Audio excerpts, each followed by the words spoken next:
What's going on, everybody? Good evening. Good evening. This is Leonard Miles, aka 2 Degrees in the CDL, coming live from Cape Girardeau, Missouri. I'm laying over up here on my 36-hour reset. It's been a long week overall from having repairs done to my truck. I just needed to get some steering tires replaced, and then of course my trailer. I had to get some brand new slack adjusters and brakes. And then, it's just been a long week. So I kind of shorted myself work time. So, you only got 60 hours of work within the week as far as driving. So, yeah, I lost a lot of time, instead of going to the gym, at the hotel or walking to the gym, I drove. And of course, that causes time to lapse. But, you live and you learn. So I went all the way up to Minnesota, of course, and worked my way up to Ellsworth. And I'm back where I started at Cape Girardeau. So, we just laying over here tonight. And I will be leaving out tomorrow morning to get back to Columbus. So that'll be an 8-hour ride. So I'll get back tomorrow evening. So yeah, we definitely been doing some driving, but hey, it's all good at the end of the day. I definitely embrace it. I would love to be home, but hey, I'm here. Like I said, that just gives me more time to catch up on some more rest and do some reading and, just continue to just, drop new information on you all, and you all know what's going on, and just, picking your brain and see what you all think. This article, from Freight Waves, shout out to Freight Waves. I saw it and, I found it very interesting. So, we're going to get right into it. The surprising reasons why truck drivers wait hours unpaid. And that's based on my detention pays. So y'all see the thumbnail. Y'all see the thumbnail. You literally in detention. Like you literally, just like if you at school, you were sitting at that desk, at the school.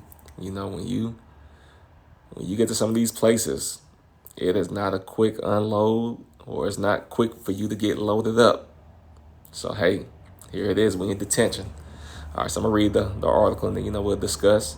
Truck drivers lose up to $1.3 billion a year in wages due to detention time. A 2018 study found. That is crazy. That is crazy. Mike Nichols, a truck driver based in Wisconsin, is probably one of the lucky ones. Unlike many of America's 2.2 million truck drivers, he doesn't waste hours of his week waiting to be loaded or unloaded. My customers and their customers are excited to see me, said Nichols, who mostly hauls agricultural loads rather than trailers full of, say, Amazon orders, groceries, or furniture. It's amazing how stark the difference is between how they treat bulk carriers versus the way most treat the outbound box trailers. Let me speak on that. So I'm in the AG industry myself.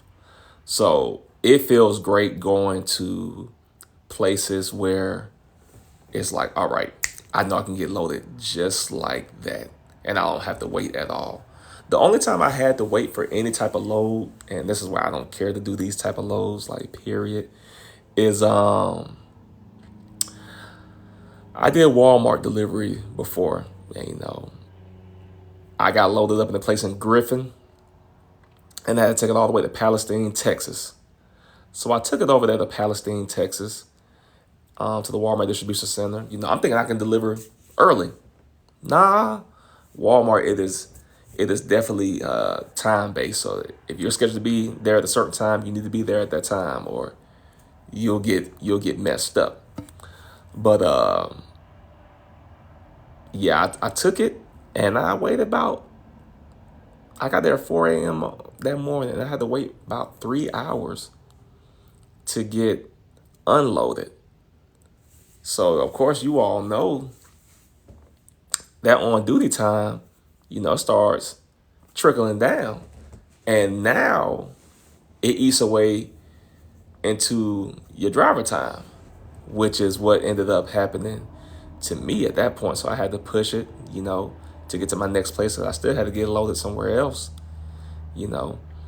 So yeah, stuff like that, it definitely isn't fun. And I can remember another instance when I was in McDonough, you know, we did something that wasn't in the AG field. And sometimes, like I say, you know, they just want to just move the truck. But, you know, you have to speak for yourself and let them know what's going on, which is something that I did, and I've never done anything like that again. Not to say that I wouldn't again, but of course, you know, it feels good to know that, hey, what I'm going to pick up, I know what I'm going to pick up, and I know where it has to go, which is in the AG field.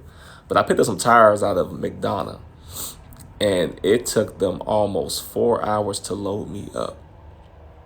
4 hours. And I mean, it was just like, man, like, where the workers at? Like, I'm the only truck. Like, it's only like 2 or 3 trucks here that need to get loaded. Where is everybody at? You know? So it took them forever to load me up. And then I had to take it all the way up to Iowa. Once again, you know, everything was based on the time thing. So I had to drop my trailer because I wasn't scheduled to deliver on the day that I got there. So, of course, you know, I had to just drop my trailer there and, you know, come back the next morning to get unloaded. So I don't care for stuff like that. So I don't care to do random stuff that really just, you know, has nothing to do with what I do in my field. So yes, shout out to the AG industry. Shout out to this guy. Shout out to Mr. Mike Nichols. Let's continue to keep going. Detention time, as it's called, is a bizarre feature of being a trucker. Few outside of trucking know about this aggravating waste of time. It is a waste of time, yeah. Per FreightWaves sonar data, truck drivers spend an average of 119 minutes per pickup or drop off waiting to be loaded or unloaded. I just gave you all the times that it took me in it. Like I said, it was definitely a lot. Drivers are expected to wait for free. They want you to wait for free during the first 2 hours of detention and then receive hourly pay for any additional hour. Wow. If that seems absurdly inefficient, it is. A 2018 study from the U.S. Department of Transportation's Office of Inspector General found that truck drivers lose $1.1 billion to $1.3 billion in earnings because of detention time. That is crazy. That's crazy. What's more, each 15-minute increase in detention increases the average expected crash rate by 6.2%. Detention isn't just frustrating for drivers, it's potentially dangerous. It is, especially when you're trying to get to one place to the next and you're on the time constraint. But a lot of those places, they don't understand that you have a certain amount of time. So, of course, you know, some of these warehouses, they take their time in doing what they need to do.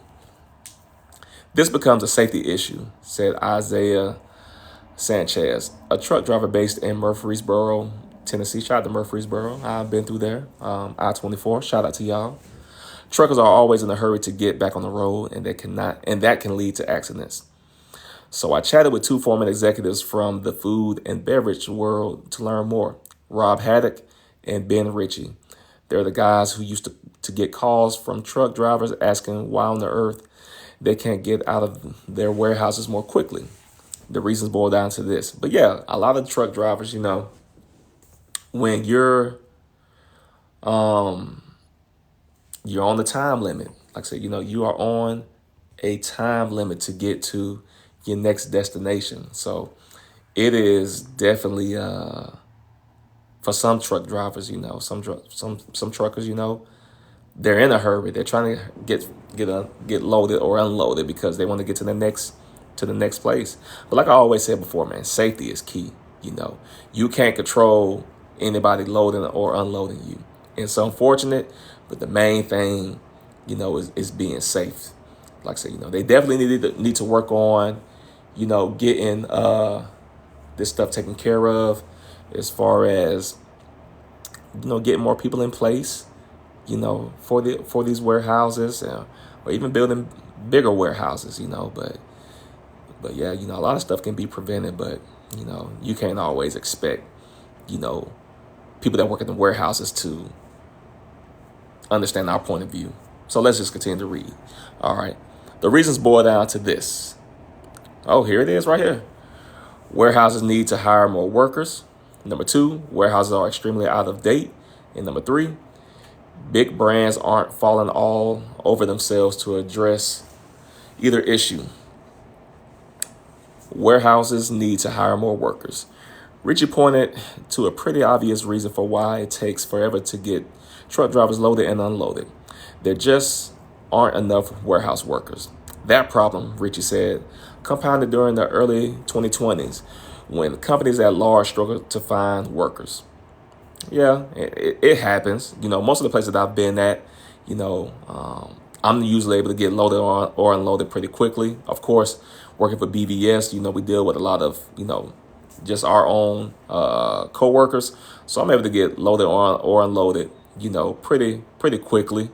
Some days I may have to wait, a day after, but a lot of times I already plan on laying over in those towns anyway, especially since, it's the home base anyway. It's a BVS location.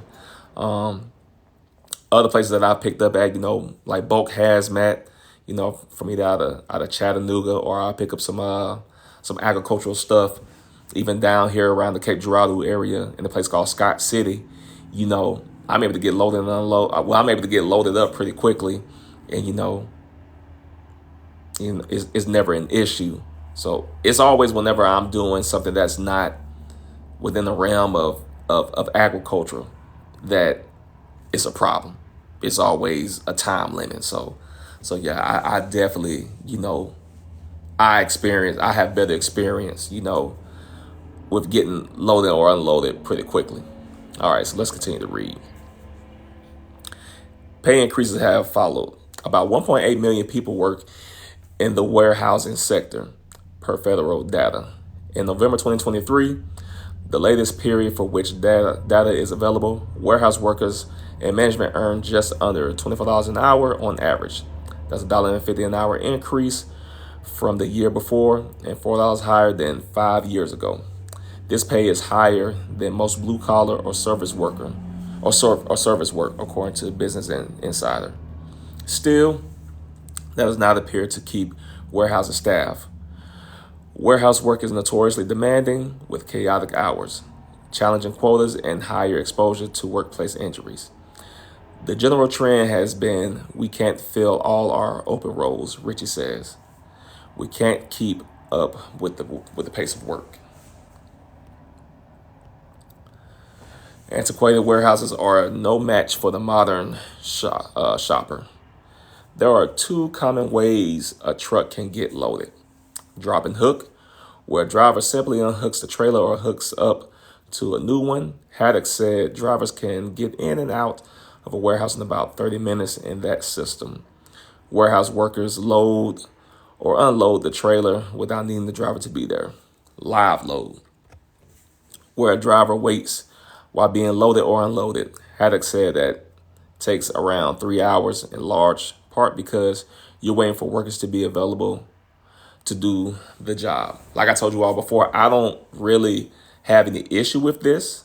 I don't have any issue getting loaded or unloaded when I'm dealing with things in the AG field.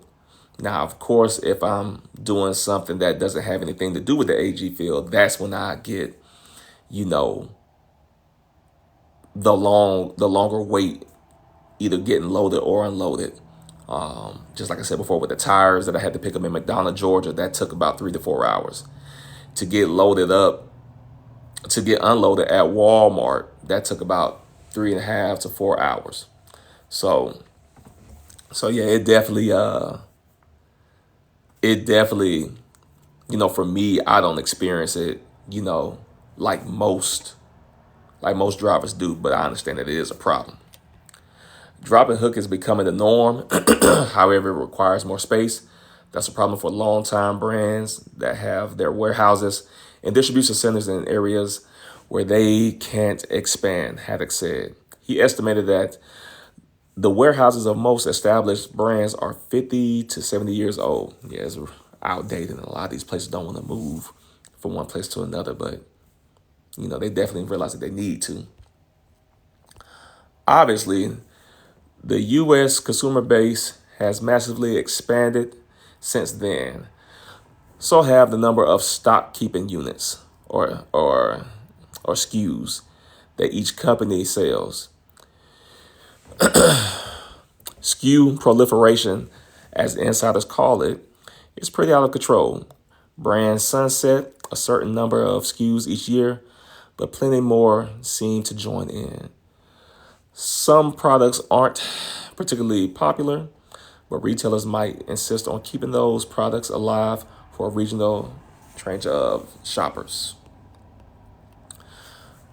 Consumer packaged goods Consumer packaged goods companies also offer each product in a variety of sizes. For example, a six-pack of gum or more jumbo portion of the same offering.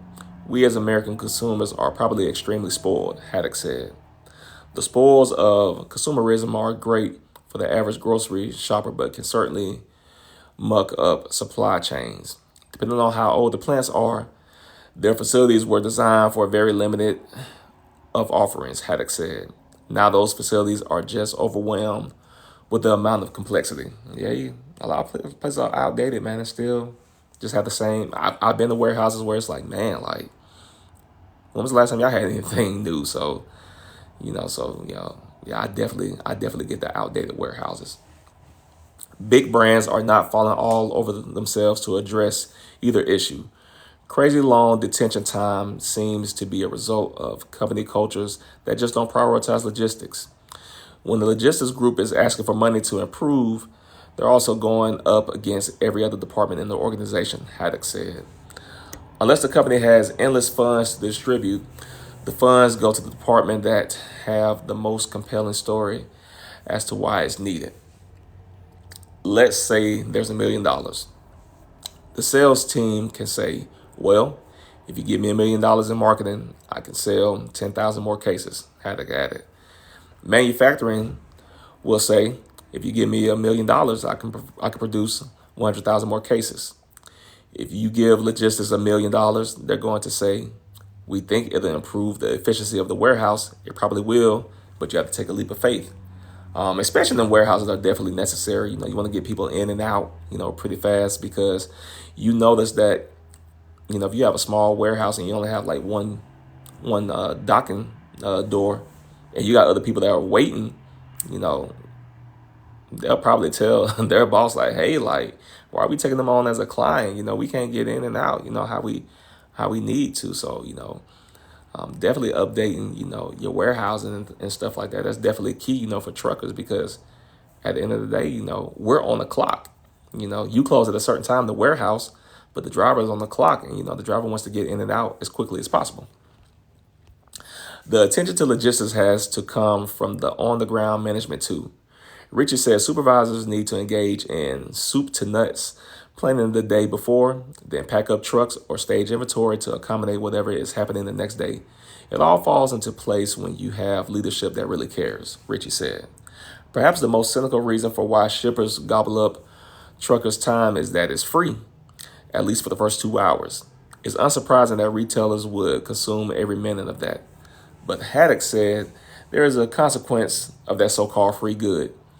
Trucking companies are going to be more hesitant to work with a facility that's known to take up truckers' driver time. Just like I said before, like, you can't expect them to care because, they're like, hey, I'm going to do what I got to do and I'm going to leave regardless. So you can't expect, those warehouses to care about your time. A lot of times they're just not. He said ultimately, notorious facilities have to pay above market rate to lure drivers to haul for them. They're also likely to get slapped with detention time pay to the tune of $25 to $100 an hour or more. At a certain point, many retailers are paying whether or not there's detention time. Either they're updating their facilities to get drivers out the door faster or paying carriers in extra charges. Haddock and Richie, and likely most truck drivers, believe it would make the most sense to simply update the warehouses. It would. It really would. Ultimately, it's like the consumer who ends up paying for detention time. The cost gets embedded probably in the finished good cost of goods at the end of the day, and it shows up on the consumer shelf, Haddock said. It's unhealthy, and it drives inflation. Dave Summit is the president of a mid-sized trucking company in Clarksville, Indiana, employing around 130 drivers. He said that come bid season on new contracts, he tries to avoid facilities that involve live loads or unloads. Still, with hundreds of thousands of small trucking companies, especially ones that might feel emboldened to turn down even a crappy job, it's unlikely that detention time will ever fully be fixed. I have watched our industry for many years, and this seems to be one of those issues that just never goes away, Summit said. I think until there is a government mandated set of rules for shippers and carriers to follow, this situation is not going to get better. And I agree. Like I said, that was definitely a good article, and I definitely agree that that as well. And I also want to know what you all's thoughts, when it comes to detention pay. For owner operators, is it included in your pay whenever you're talking to these carriers? For company drivers, when does your detention pay start? Once you get to that warehouse and you see like it's going to be some waiting time, do you get paid? Do you get paid to wait? I definitely don't feel like it's fair, to sit there and not be compensated. You're sitting there 2 hours, 3 hours, 4 hours, and God knows how long. Some drivers have had to sit at warehouses, and your trucking isn't a priority when you got there at 4 o'clock in the morning, but you're seeing other trucks come in and they're going right back out. So I just want to know what you all think. I definitely feel like there needs to be some changes. Losing $1.3 billion a year in wages due to detention time, as you all see in the article, that's definitely that's not a long-term thing. So it has to be some type of middle ground, hopefully. But I want to know what you all think. Leave comments below, like, share, and subscribe to the channel, and just let me know what you all think. Until next time, I'm out.